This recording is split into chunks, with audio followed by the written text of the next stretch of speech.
බලාගෙන ඉන්නවා. අපි ඇරයුම් කරනවා තවත් විනාඩි කිහිපයකින් ඔබට ඒ අවස්ථාව උදා වෙනවා. දැන් එහෙනම් ඉක්මනින් ආරාධනා කරනවා 2026 රාජ්‍ය වෙසක් උත්සවයේ වැලිගම ශාසනාරක්ෂක බල මණ්ඩලයේ මගින් පැවැත්වුණු ලැබූ වෙසක් බැතිගී ප්‍රසංගය සඳහා තලරඹ ශ්‍රී මහේන්ද්‍ර දහම් පාසලෙන් සහභාගී වූ බැතිගී කණ්ඩායමට තමයි මේ ගෞරවනීය ආරාධනාව නැවත වතාවක් දම් රද ගී පුද බැතිගී සරණය ගී බැතියෙන් සරසන්න.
අපේ ගමේ විහාරයට පෙරහැර යනවා.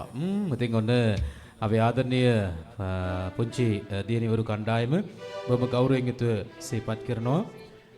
ඉතින් සුපිපි, එතකොට දිනුලි, චතුමි, ගවීෂි, රණුලි, දිල්මි, සිතුම්සා, එතකොට බනුති, දිනෙලි, රිතු. ඔන්න ඒ කියන්නා වූ ආදරණීය දරුවන් තමයි ওই ගීතය බොහොම ලස්සනට ගායනා කළේ. එනම් පුතේ අනාගතය සරු වේවා කියලා බොහොම ආදරයෙන් ප්‍රාර්ථනා කරලමින් එමනම් අපි නැවත වතාවක් ඔබට ආරාධනා කරනවා බුදු බැතිගී මිහිර සරසන්න.